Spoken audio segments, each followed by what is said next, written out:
ሰላም እንዴት ናችሁ? ዩኤል ነኝ ከግሎብዶክ አካዳሚ። እንኳን ወደ ግሎብዶክ አካዳሚ በደህና መጣችሁ። ከኔ ጋር የ11ኛ ክፍል ኢኮኖሚክስ ቻፕተር 3 አብረን ዲስከስ እናደርግ ይሆናል። ናሽናል ኢንካም አካውንቲንግ የሚለውን ቶፒክ። እዚህ ጋር ባለው የቴሌግራም አድራሻችን @ግሎብዶክ አካዳሚ ብላችሁ የቴሌግራም ቻናላችንን መቀላቀል አትርሱ። እንዲሁም ደግሞ ዩቲዩብ ላይም በኮሜንት ሴክሽኑ ሐሳብ አስተያየቶቻችሁን ግለጹልን። ኦልራይት ከዚህ በፊት ባሉት ቪዲዮዎች የዚህ ቻፕተር ፕሌሊስት ላይ ማለት ነው ስለ ጂዲፒ ምንነት፣ ስለ ጂኤንፒ ምንነት፣ የናሽናል ኢንካም አካውንቲንግን ጥቅምና ምንነት ተነጋግረን ነበር። እዚህ ፓርት ላይ ደግሞ ጂዲፒ ካልኩሌት የምናደርግባቸው የተለያዩ ሜቶዶች አሉ። ኢንፋክት 3 ሜቶዶች አሉ መጽሐፋችሁ ላይ ዲስከስ የተደረጉ። ከነሱ ውስጥ አንዱ ኤክስፔንዲቸር አፕሮች ይባላል። ኤክስፔንዲቸር አፕሮች ምን ማለት እንደሆነ፣ እንዴት አድርገን በኤክስፔንዲቸር አፕሮች ጂዲፒን ካልኩሌት ማድረግ እንደምንችል በዚህ ቪዲዮ እናያለን ማለት ነው። ኦልራይት ቅድም እንዳልኳችሁ በዋነኛነት there are 3 ways that you can use to compute GDP of a country. የመጀመሪያው ኤክስፔንዲቸር አፕሮች ይባላል, which we will be discussing in this video, and we have the income approach and the value added approach or the product approach የምንላቸው 3 አፕሮቾች አሉ። በቀጣይ ቪዲዮ ኢንካም አፕሮችን እናያለን, and then ከሱ በኋላ ደግሞ ባለው ቪዲዮ the value added approachን ሚለው እናያለን. in this video ግን the expenditure approachን ዲስከስ እናደርግ. alright in the expenditure approach of GDP ምንድነው የምናደርገው የሚለውን እንመልከት. this approach or this method of computing GDP, እንግዲህ GDP ምን ማለት እንደሆነ ባለፈው ቪዲዮ ተነጋግረናል. we're trying to measure the aggregate output, the aggregate income or the aggregate expenditure, which is እዚህ ጋር የምንጠቀመው ሜካኒዝም ማለት ነው የኢኮኖሚውን ኦቨርኦል ፐርፎርማንስ ለመለካት ማለት ነው. in this approach ምን አድርጉ ነው የሚለን, it involves adding the market value. alright market value ምን ማለት እንደሆነ ተነጋግረናል.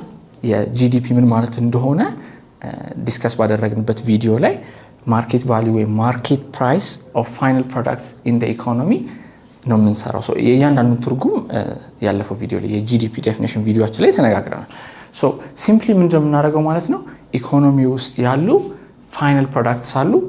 የነዛ ፋይናል ፕሮዳክትስ በፕራይሳቸው ለክተናቸው ማለት ነው እነዛን ፋይናል ፕሮዳክቶች ሳም እናደርጋቸዋለን, አግሪጌት እናደርጋቸዋለን, and that's what we call the expenditure approach.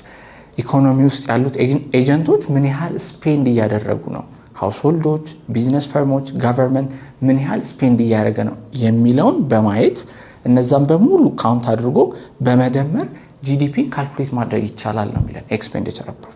ስሙ ራሱ ይነግረናል አይደለ?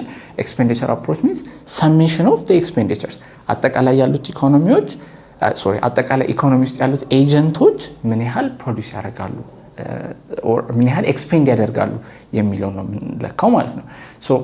here we add the amount of money that is spent by buyers. the buyers could be ቅድም እንዳልኳችሁ households ሊሆኑ ይችላሉ.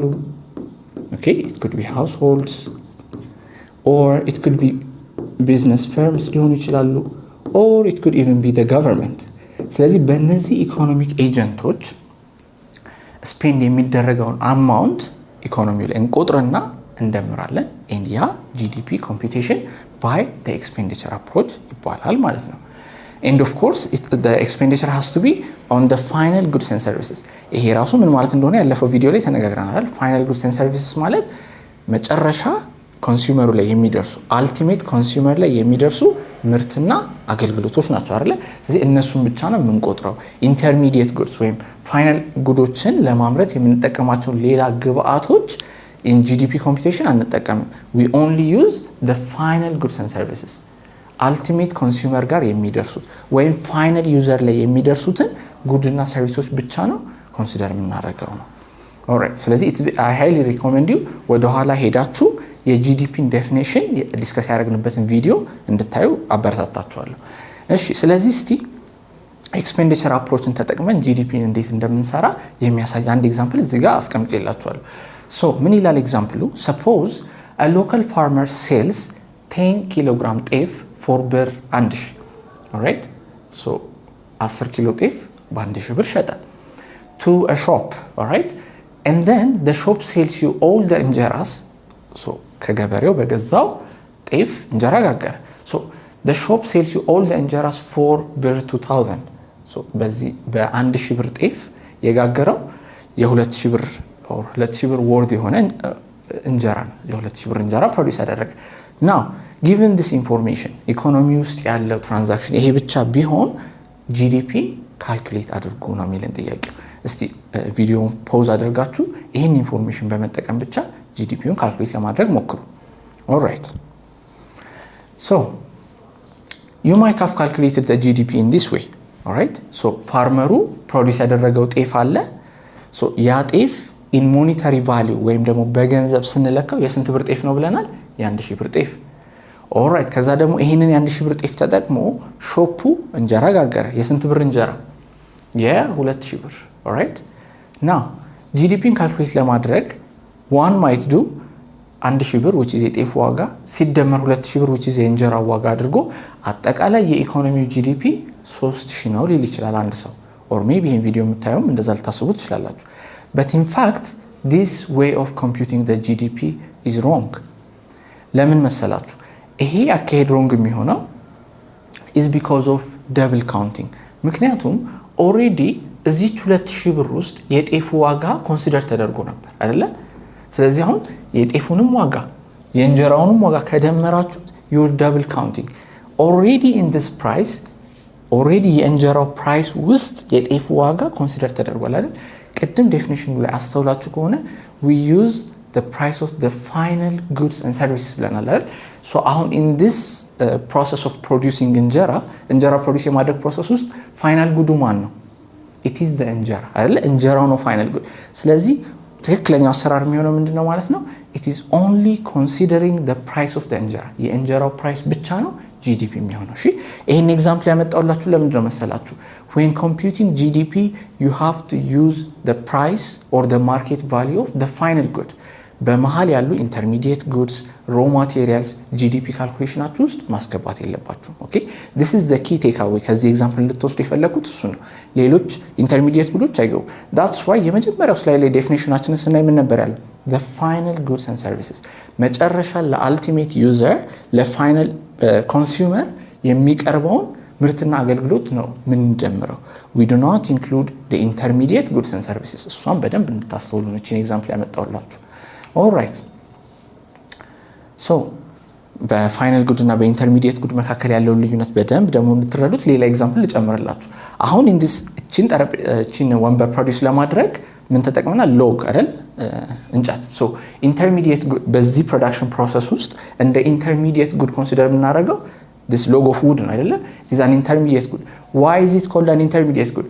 because it's used to produce a final good or a finished product ለማምረት የተጠቀምንበት ስለሆነ ማለት ነው። ፋይናል ጉድ ደግሞ ምንድነው? it is a good that is ready to be sold in the market for consumption. በፋይናል ዩዘር ኮንሱም ለመሆን የተዘጋጀ ምርት ምን ይባላል? ፋይናል ጉድ ይባላል ማለት ነው። ስለዚህ when computing GDP it is only the final good that should be considered in the economy. አሁን እዚህኛው ውስጥ ፕራይስ ሰርች እንደቀድሞ ብጠይቃችሁ የማንን ፕራይስ ብቻ ነው ማለት ነው ኮንሲደር የምታደርጉት? it is only the price of the chair that will be used to compute the GDP because it is the final product. እሺ ልክ የቀድሞ የጤፉ ኤግዛምፕል ላይ ጤፍና እንጀራ አድርገን እንዳየነው አሁን ደግሞ እንጨትና ወንበር ሆነ አይደል? ስለዚህ የእንጨቱ ፕራይስ should not be included. The price of the intermediate goods should not be included in the computation of GDP. okay so እቺን በደንብ መያዝ ይኖርባችኋል። intermediate goods እንደማይካተቱ ማወቅ አለባችሁ። ብናካተተው ችግሩ ምንድነው? አሁን የቅድሙ የእንጀራ ኤግዛምፕል ትዝ ይላችሁ ከሆነ አንድ ሰው የጤፉንም ዋጋ የእንጀራውንም ዋጋ GDP ኮምፒውቴሽን ላይ ኢንክሉድ ቢያደርገው ስንት ነበር የመጣው? ትዝ ይላችሁ ከሆነ የቅድሙ ኤግዛምፕል ላይ 3000 ያገኘን አይደል? ግን ስንት ነበር መሆን የነበረበት? 2000 አያችሁ። ስለዚህ ኦሬዲ በኢኮኖሚ ውስጥ ያለው ምርትና አገልግሎት አጋኖ ያሳየናል ማለት ነው። that's the problem. እሺ double counting overestimates the GDP. actually ኢኮኖሚ ውስጥ ካለው ፕሮዳክሽን የበለጠ አጋኖ ያሳየናል። so that problem is called double counting. አንዱን ነገር ሁለቴ እንቆጥረዋለን ማለት ነው። ሁሉንም ኢንተርሚዲየቱንም ፋይናሉንም ምን ደምር ከሆነ so ያንን ለማስቀረት we'll have to stick to the final goods and services when computing the GDP and of course ያንን ባናረግ ደግሞ ችግሩ ምንድነው? it double counts የሌለ ነገር አጋኖ ያሳየናል ማለት ነው። ኢኮኖሚ ውስጥ ያልተመረተን ምርት እንደተመረተ አድርጎ አጋኖ ስለሚያቀርብልን ነው። so don't forget that double counting ምንድነው ችግሩ? it overestimates the GDP. actually ካለው amount የበለጠ አድርጎ ያቀርብልናል and we don't want that. we want to compute the actual amount All right, let's come to the components of GDP. All right. ስለዚህ ኢኮኖሚ ውስጥ እንግዲህ ኤክስፔንዲቸር አፕሮች እንጠቀም እንደሆነ ብለናል ኢኮኖሚ ውስጥ ያሉት ኤጀንቶች ምን ያህል ስፔንድ ያደርጋሉ ምን ያህል ኤክስፔንድ ያደርጋሉ ሚሊዮን አጠቃላይ መደመር ነው ብለናል ራይት ስለዚህ ኢኮኖሚ ውስጥ ላሉ ጉድስ ኤንድ ሰርቪስስ ያለው ዲማንድ እንግዲህ አራት እዚህ ጋር የተዘረዘሩት አይነት ሊሆኑ ይችላሉ ራይት so እነዚህ components of GDP or alternatively components of aggregate demand ብላችሁ መግለጽ ይችላልላችሁ so what are the components so የመጀመሪያው consumption spending ነው second one is business investment spending or simply investment ማለት ይችላልላችሁ the third one government spending and የመጨረሻው ደግሞ net export ነው so እነዚህ አራቱ are called the components of GDP when computing using the expenditure approach ማለት ነው so እነዚህ አራት ነገሮች ደምረን ነው GDP ያችንን ኮምፒውት ልናደርገው ስለዚህ አሁን እያንዳንዱ ምን ማለት እንደሆነ እስቲ ስቴፕ ባይ ስቴፕ እንመልከት so let's start from consumption spending all right now this one is spending by households okay households spend የሚያደርጉት on goods and services well of course on the final goods and services spend የሚያደርጉት amount ምን ይባላል consumption spending በቃ so በቀላሉ ምን ማለት ነው መሰላችሁ እኛ you know የዕለት ተዕለት ህይወታችንን ስንኖር spend ለተለያዩ ምክንያቶች ወጪ እናወጣለን አይደል so ያ households የምናወጣው ወጪ consumption spending ይባላል in very simple terms እሺ so consumption spending ሶስት ዋና ኮምፖነንቶች አሉት we have durable goods non durable goods and services ለነዚህ ለሶስት ነገሮች households spend ሊያደርጉ ይችላሉ ወይ ወጪ ሊያወጡ ይችላሉ so ያ አንድ የጂዲፒ ኮምፖነንት ነው ማለት ነው all right so durable ምንድነው non durable ምንድነው and services ምንድናቸው የሚሉትን ደግሞ እንመልከት all right so consumption spending non durable goods I think ቃሉ ራሱ ይነግራችኋል አይደል non durable ምን ማለት ነው ብዙ የማይቆዩ ለማለት ነው አይደል ስለዚህ በአጭር ጊዜ ኮንሱም ተደርገው የሚያልቁ so አሁን እዚህ ግሩፕ ውስጥ ማካተት የምትችላቸው ምንድናቸው ምግብ ሊሆን ይችላል ልብስ ለጽዳት የምንጠቀምባቸው እቃዎች እንደዚህ እንደ ሳሙና አይነት ነገር so ቶሎ ተጠቅመን ፔሪሽ የሚያደርጉ ነገሮች ቶሎ ተጠቅመን የሚያልቁ ነገሮች ምን ይባላሉ non durable የማይቆዩ so these are one components of consumption I think it's very easy ሁለተኛው ደግሞ durable goods durable ደግሞ ምንላቸው ለኮንሰምፕሽን ፐርፐዝ እንገዛቸዋለን ከዛ ግን somehow for a long period of time stay ያደርጋሉ እንደ non durableዎቹ ቶሎ አያልቁም so እዚህ durable goods ውስጥ ማካተት የምትችሉት ምንድናቸው so ለምሳሌ ቲቪ ሶፋ ፍሪጅ አይነት እንደዚህ ለረዘም ላለ ጊዜ የምንጠቀምባቸው አይተሞች ኮንሰምፕሽን አይተሞች durable goods እንላቸዋለን እንግዲህ መጽሐፋቱ በdurable እና በnon durable good መካከል እንደ cut off የተጠቀማት 3 አመት ነው alright so ከ3 አመት በላይ የምንጠቀምባቸው ሲሆኑ ብሎ እንደ cut off ያስቀምጣል ከ3 አመት በላይ የሚቆዩ ከሆነ durable እንላቸዋለን ከዛ በታች በሆነ ጊዜ ግን ኮንሱም ተደርገው የሚያልቁ ከሆኑ ደግሞ non durable እንላቸዋለን and of course ሁለቱም consumption good ውስጥ ይካተታሉ እሱም መርሳት የለባችሁ ሌላው consumption spending ሶስተኛ ኮምፖነንት ብለን ያየናት ምንድነው services አይደል በገንዘባችን ምርት ብቻ አይደለም እንገዛው አይደል አገልግሎቶችንም እንገዛለን አሁን ለምሳሌ አስተማሪዎች ምን እንደሚያደርጉት የሚሰጡን አይተም የለም አይደል ምን እንደሚሰጡን rather service ነው አይደል አገልግሎት ነው የሚሰጡን ስለዚህ ብዙ አገልግሎት ሰጪ አካላት አሉ አይደል ኢኮኖሚ ውስጥ ለምሳሌ ሐኪሞች አገልግሎት ሰጪ ናቸው ምግብ የሚያበስሉልን ሰዎች አገልግሎት ሰጪ ናቸው ኢንጂነሮች አገልግሎት ሰጪ ናቸው የባንክ ሰዎች የኢንሹራንስ ሰዎች ስለዚህ ለነዚህ አገልግሎቶችም ወጪ እናወጣለን አይደል ኮንሱም እናደርጋለን ስለዚህ this is the third and the last part of consumption so ምን ኮንሱም ይደረጋል አሁን ባየነው መሰረት there are durable goods non durable goods and of course serviceዎችን ኮንሱም እናደርጋለን so ለነዚህ የምናወጣቸው ወጪዎች ተደምረው ምን ይባላሉ consumption spending ይባላል I think it's very easy to understand ስለዚህ the first component of GDP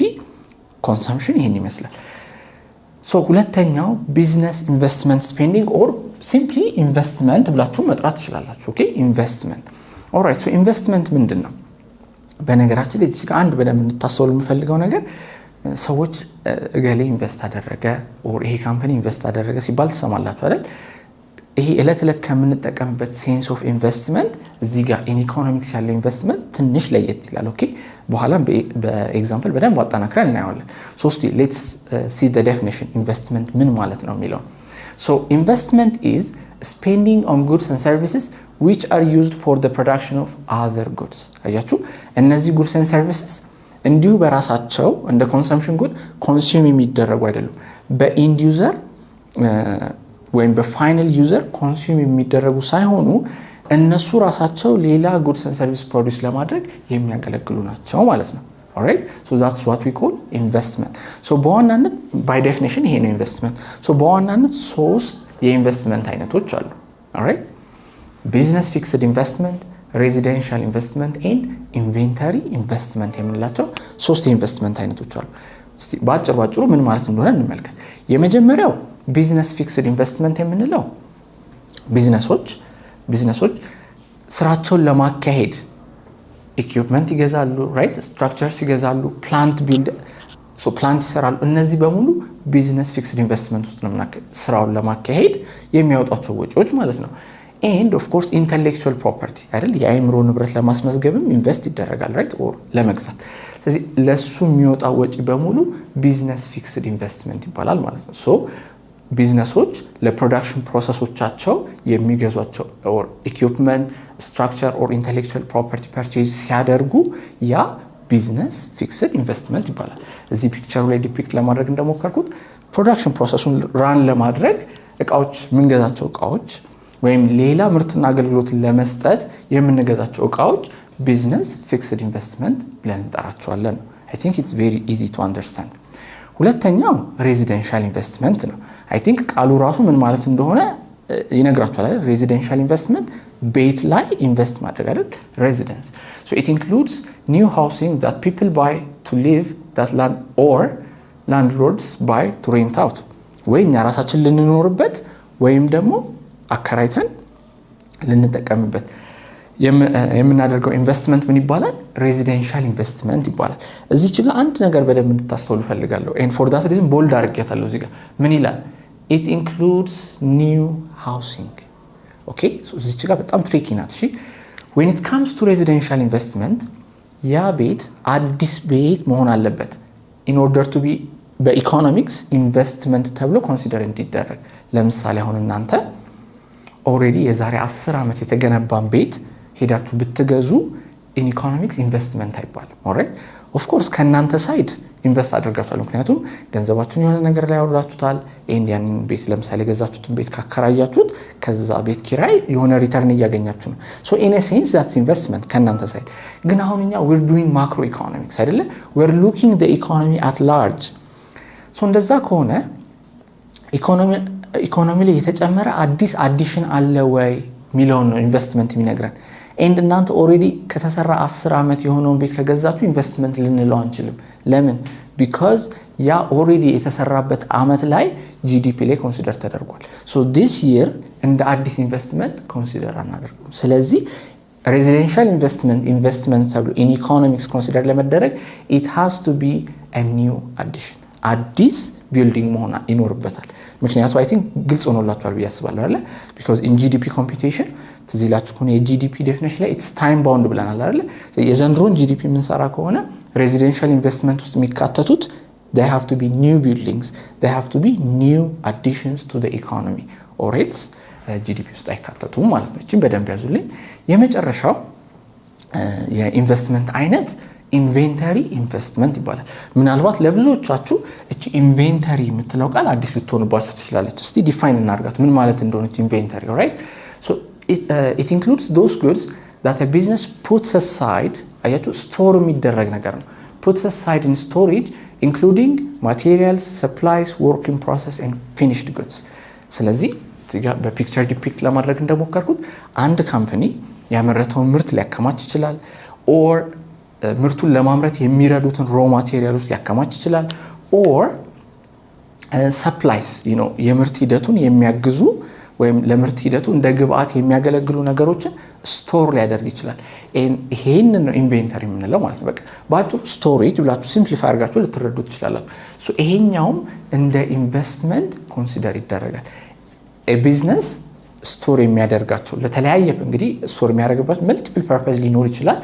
ሶ ያ ስቶሬጅ ግን አሁን አወር ፖይንት እሱ ስለሆነ ያ ስቶሬጅ ምን ይባላል? ኢንቬንተሪ ኢንቨስትመንት. It is the amount that a business puts aside or stores for later use አይደለ እሱ ኢንቨንተሪ ኢንቨስትመንት ይባላል ስለዚህ don't forget that ሶስት አይነት ኢንቨስትመንቶች እንዳሉ ቢዝነስ ፊክስድ ኢንቨስትመንት ያልነው የመጀመሪያው ስራን ለማካሄድ የሚያገለግሉ መሳሪያዎች እዛ ውስጥ እናካታቸዋለን ብለን ሬዚደንሻል ኢንቨስትመንት ኒው ሃውሲንግ ስንሰራ and then ሶስተኛው ደግሞ inventory investment which is storage ማለት ነው so እነዚህ these are the three components of investment እነዚህ መርሳት የለባችሁም all right እስቲ ጥያቄ ልጠይቃችሁ ኢንቨስትመንት ሚለውን ሐሳብ በደም ተረድታችኋል አልተረዳችሁትም የሚለውን ቼክ ለማድረግ ኦኬ አሁን ጥያቄው ምንድነው what is the total investment ነው ሁለት ኤግዛምፕሎች ሁለት ሰዎች አሉ እዚህ ጋር all right so the first one ምን ይላል Robera buys himself a 100-year-old house so Robera 100 ዓመት የሆነውን ቤት ገዛ in economics ይሄ ኢንቨስትመንት ይባላል ወይ all right መባል የለበት ማለት በተነጋገርነው መሰረት in economics ኢንቨስትመንት ለመባል ምን መሆን አለበት new housing መሆን አለበት new addition to the economy መሆን አለበት so Robera did not invest macro economically ስናየው because ይሄ ownership ከአንድ ሰው ወደ ሌላ ሰው ተላለፈ የቤቱ ባለቤትነት ከአንድ ሰው ወደ ሌላ ተላለፈ እንጂ አዲስ ነገር ኢኮኖሚ ውስጥ አልተደረገም from macroeconomic view አይደለ you know macroeconomy እንግዲህ it's bird's eye view of the economy አይደለ ኢኮኖሚውን comprehensive የሆነ መልከታ ነው የምናደርገው አይደል so በዛ መልከታ መሰረት Robera ኢንቨስት አላደረገም ፋጡማ ደግሞ builds herself a brand new contemporary house do you think this is an investment of course it is an investment አይደል this is a typical residential investment because it is a brand new contemporary house አያችሁ ስለዚህ እዚህ ኤግዛምፕል ላይ እንድታይፈለኩት the housing or the residential investment ተብሎ ኮንሲደር ለመደረግ it has to be a new addition to the economy ሌላ ደግሞ ምሳሌ ልጨምርላችሁ እዚህ ኢንቨስትመንት ላይ Yared buys 5 million in IBM stock so IBM is just simply a name of a company from Adam on the New York Stock Exchange market so የኒውዮርክ የአክሲዮን ገበያ ላይ የ5 ሚሊዮን ብር ስቶክ ገዛ ይለናል ይሄ ኢንቨስትመንት ነው ወይ at least in the economic sense all right so ይሄኛው ኢንቨስትመንት ልንለው አንችልም ለምን መሰላችሁ ስቶክ ወይም ደግሞ አክሲዮን ከአንድ ሰው ወደ ሌላ ሰው ኦነርሺፕ ትራንስፈር ሲያደርግ ኢኮኖሚ ውስጥ አዲስ የሚጨመር ነገር የለም ስለዚህ for that reason ኢንቨስትመንት አንለው ቅድም እንደነገርኳችሁ from a personal perspective you know ካሪድ ሳይድ ሆናችሁ ስታዩት እኮ ኢንቨስትመንት ነው ነገር ግን ነው ማክሮ ኢኮኖሚክስ ስለሆነ ያጠናን ያለ ነው this is not investment ownership ከያሬድ ወደ አዳም ተላለፈ ባለቤትነቱ ተላለፈ ሶ ኢኮኖሚ ውስጥ ምንም የተጨመረ ነገር የለም ከአንዱ ወደ አንዱ ስሙ ዞረ እንጂ ያው ስቶኩ የነበረ ነው ኦሬዲ ኢኮኖሚ ውስጥ የነበረ ነው for that reason ይሄንን ኢንቨስትመንት አንለው ሌላ አንድ ልጨምርላችሁ General Motors ይሄ የሚታወቅ ዓለም አቀፍ ካምፓኒ ነው አይደለ so General Motors sells 10 million in stock to the public and uses the proceeds to build a new car factory so General Motors የሚባለው ካምፓኒ የ10 ሚሊዮን ብር ስቶክ ገበያ ላይ ያቀረበ and ያንን ተጠቅሞ ደግሞ አዲስ የመኪና ፋክተሪ ገነባ ይለናል is this an investment yes this one is an investment ለምን because ያንን አክሲዮን ሸጦ in return economy ውስጥ አዲስ ነገር አድ አድርጓል አይደል for that reason this is considered as an investment I hope አሁን ያየናቸው ኤግዛምፕሎች የኢንቨስትመንት ምንነት clearly እንድትረዱ አድርጋችኋል ብዬ አስባለሁ all right so አሁን ሁለቱን ኮምፖነንቶች አየን የጂዲፒ ኮምፖነንትስ right ኮንሰምፕሽንን ጨረስን ኢንቨስትመንትን ጨረስን ሶስተኛው ኮምፖነንት ኦፍ ኢንቨስትመንት ማን ነው ገቨርንመንት ነው አይደል so ገቨርንመንት ልክ ሌላ ኢኮኖሚ ውስጥ እንዳሉ ኤጀንቶች ሁሉ ምን ያደርጋል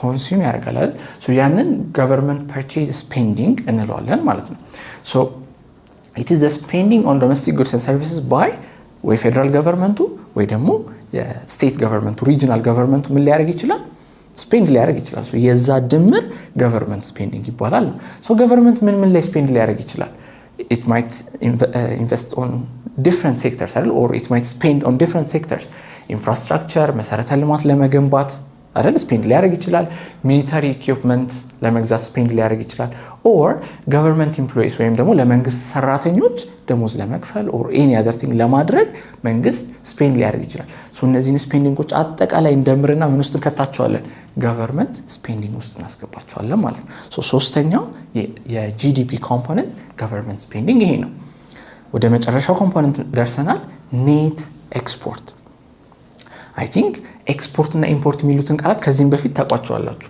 all right so export ምን ማለት ነው ኤክስፖርት ማለት ዶሜስቲካሊ ፕሮዲዩስ የተደረጉ ጉድስ ኤንድ ሰርቪስስ ወደ ውጪ መላክ ነው አይደል ኤክስፖርት how about ኢምፖርት ደግሞ ፎሬን ካንትሪ ከኛ ሀገር ውጪ ያሉ ሀገራት የሚያመርቱትን ምርትና አገልግሎት ወደኛ ሀገር ማምጣት ያንን ፐርቼዝ ማድረግ ምን ይባላል ኢምፖርት ይባላል ሶ ኔት ኤክስፖርት ምንድነው it represents the value of goods and services that are exported minus the value of purchases from the rest of the world ስለዚህ ባጭሩ ኔት ኤክስፖርት ምን ብዬ ዲፋይን ማድረግ እችላለሁ it is export minus import okay ከኤክስፖርት ላይ ኢምፖርትን ስቀንስ ምን አገኛለሁ ማለት ነው ኔት ኤክስፖርት የሁለቱ ልዩነት ኔት ኤክስፖርት ይባላል ኦልራይት ሶ ከሀገር የሚወጣው ኤክስፖርት ነው ብለናል ወደ ሀገር የሚመጣው ኢምፖርት ነው ብለናል አሁን አይዲያሊ we would prefer ኤክስፖርታችን ቢበልጥ ግን in reality እቺ ዲፈረንስ የኤክስፖርት እና የኢምፖርት ልዩነት አንዳንዴ ኔጌቲቭ ትሆናለች አንዳንዴ ደግሞ ፖዚቲቭ ትሆናለች ኦልራይት ሶ በነገራችን ላይ ኔት ኤክስፖርት ሌላ ስም አለው እሺ ምን ይባላል መሰላችሁ ትሬድ ባላንስም ይባላል sometimes it is referred to as trade balance ሌላ ስሙ ነው trade balance okay so የኤክስፖርት እና ኢምፖርት ልዩነት ነው ብለናል አንዳንድ ጊዜ ኢምፖርቱ ሊበልጥ ይችላል well of course ኢምፖርቱ ከበለጠ እቺ ነገር ምንድነው የምትሆነው ኔጌቲቭ and of course ኤክስፖርቱ ከበለጠ ደግሞ ፖዚቲቭ ይሆናል ስለዚህ please consider the possibility that net export could either be positive or negative እሱም possibility አትርሱት all right so in ideally ምን ቢሆን ፕሪፈር እናደርጋለን ፖዚቲቭ ኤክስፖርታችን ቢበልጥ ጥሩ ነው ማለት ነው ስለዚህ የኤክስፖርት እና የኢምፖርት ዲፈረንስ ኔት ኤክስፖርት ተብሎ ጂዲፒ ውስጥ ኮንሲደር ይደረጋል ማለት ነው ይሄን መርሳት የለባችሁም ስለዚህ እስካሁን እንግዲህ ስንት ኮምፖነንቶች አየን አራት ኮምፖነንትስ ኦፍ ዘ ጂዲፒ ተነጋገርን አይደለ ስለዚህ ምንድነው አሁን ይሄን ላይ ያየንበት ምክንያት እነዚህ በሙሉ ሲደመሩ በኤክስፔንዲቸር አፕሮች አይደል ዲፈረንት ሴክተርስ ኦፍ ዘ ኢኮኖሚ ስፔንድ ያደረጉት ነው አይደል አጠቃላይ የተደመረው እሱ በሙሉ ሲደመር we get the GDP alright so these are the components of GDP የነዚህ አራቱ ኮምፖነንቶች ድምር GDP by the expenditure approach ተብሎ መገለጽ ይችላል በቃ that's what we wanted to discuss this point ላይ ማለት ነው ሌላው አንድ ቦነስ ፖይንት ልጨምርላችሁ አሁን ካየናቸው አራት ኮምፖነንቶች የትኛው ነው በጣም volatile ማለት in this context በጣም ተለዋዋጭ የትኛው ነው ብትባሉ it is investment እሺ እንግዲህ እንደምታውቁት ጂዲፒ አንዳንዴ ከፍ ይላል አንዳንዴ ዝቅ ይላል አይደል ሶ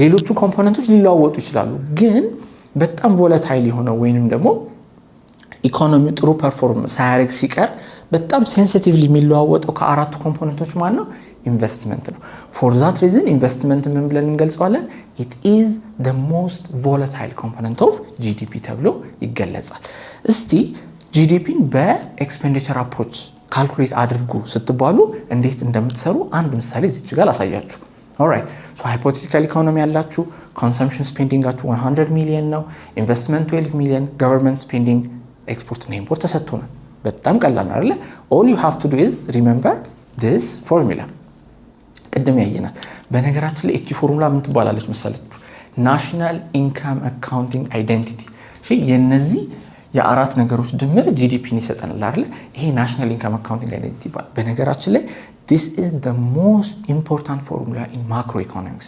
በማክሮኢኮኖሚክስ ውስጥ ይሄ ፎርሙላ በጣም indispensable ነው በጣም አስፈላጊ ነው ኦኬ this is a formula that you have to remember okay and so economics ከተማረ በቃ GDP consumption plus investment plus government expenditure plus net export ሚሊዮን በደንብ መረዳት አለበት in fact ይሄን አሶርት ያክፍን ደግማችሁ ታዩታላችሁ ይሄን ፎርሙላ it also represents aggregate demand it also represents output so I mean በጣም በብዙ መንገድ በተለያየ መንገድ ብዙ ትርጉም ያለው ፎርሙላ ነው ኦኬ ሶ እቺ ናሽናል ኢንካም አካውንቲንግ አይደንቲቲ መርሳት የለባችሁ you know ከዚህ ቪዲዮ በቃ አንድ ነገር ማስተዋወስ ቢኖርባችሁ ይሄን ፎርሙላ ነው እሺ ማስተዋወስ ያለባችሁ it is a very important formula in macroeconomics anyway so ይሄን ጥያቄ ለመስራት አሁን ያሳያችሁን ፎርሙላ ነው ማለት ነው የምንጠቀመው ሶ ምንድነው የሚለው ፎርሙላችን GDP is the summation of consumption investment government expenditure and net export ስለዚህ ሁሉም ኢንፎርሜሽኖች ስለተሰጡን ሲምፕሊ መደመር ነው አይደለ ሶ ምንድነው እናደርገው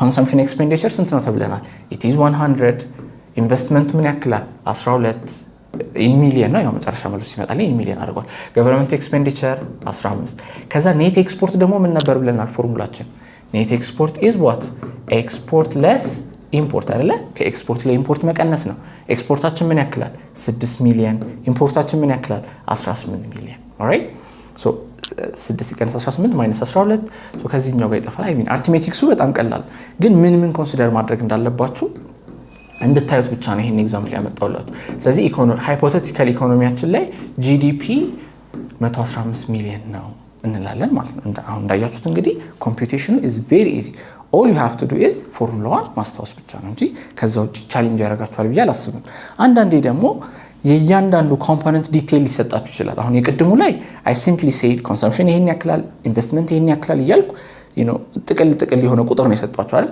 ሶ sometimes ደግሞ እንደዚህ መጻፋችሁ ላይ ያለ ኤግዛምፕል ነው ይሄ እንደዚህ ሊስት አድርጎ ሊሰጣችሁ ይችላል ለምሳሌ consumption expenditure ብሎ consumption expenditure 3 ኮምፖነንት አለው ብለን ተነጋገርን አይደለ ሶ እነዚህ 3 ኮምፖነንቶች አሉ ራይት ሶ እነሱን ደምሮ አሁን ለምሳሌ እዚህ ጋር ያሉትን ቁጥሮች ሲደምሯቸው 3ቱን ሲደምሯቸው 6000 ታገኛላችሁ አይደል ሶ እነዚህ ሲደመሩ consumption ይገኛል and investment እንዲሁ non residential እና inventory investment ብሎ ከፋፍሎ እንደዚህ አስቀምጧቸዋል and then እነዚህ ቁጥሮች ሲደምሩ you get the investment ከዛ government purchase ደግሞ regional እና governmental level ብሎ ደግሞ በትኖ ሊሰጣችሁ ይችላል ስለዚህ ላኪሊ ግን እዚህ ጋር ኦሬዲ ሁሉም ተደምረዋል ሶ እቺ 4500 ናት and then net export ብሎ ቅድም ባየነው ፎርሙላ መሰረት net export it is export minus import ብለናል አይደለ ሶ እነዚህ ከኤክስፖርት ላይ ኢምፖርት ሲቀነስ you get negative 1500 ስለዚህ this is an alternative way of asking GDP ኮምፒውት አድርጉ ብትባሉ በዚህ መንገድ already calculate የተደረገ ስለሆነ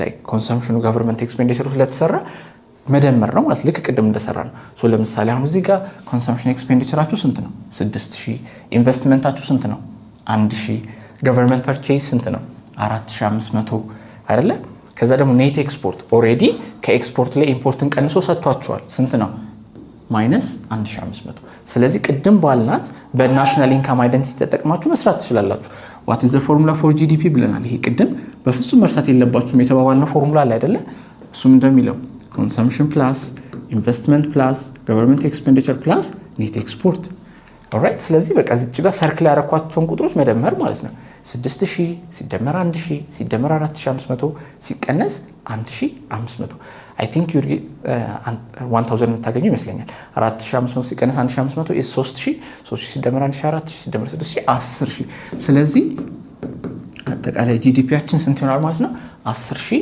ሚሊዮን so ያው 10000 ሚሊዮን ማለት is 10 billion አይደል so 10 billion ብር ይሆናል ማለት ነው ጂዲፒያችን right ስለዚህ እንዳያችሁት ኮምፒውቴሽኑ በጣም ቀላል ነው አይደል የ11 ክፍል ተማሪ እነዚህን ቁጥሮች መደመር አይከብደውም ቻሌንጁ ምንድነው የትኞቹ ይደመራሉ የትኞቹ አይደመሩም የሚለውን መለየት ነው ቻሌንጅ ሊያደርጋችሁ የሚችለው ከዛ ውጪ እንዳያችሁት ኤክስፔንዲቸር አፕሮችን ተጠቅሞ ጂዲፒ መስራት በጣም ቀላል ነገር ነው ሶ በቀጣዮቹ ቪዲዮዎች ደግሞ ኢንካም አፕሮችን ተጠቅማችሁ እንዴት እንደምትሰሩ ፕሮዳክት አፕሮችን ተጠቅማችሁ እንዴት እንደምትሰሩ የምናይ ይሆናል ቴሌግራም ቻናላችንና ዩቲዩብ ቻናላችን ላይ ኮሜንታችሁን ማስቀመጥ አትርሱ በቀጣይ ቪዲዮ እንገናኛለን ሰላም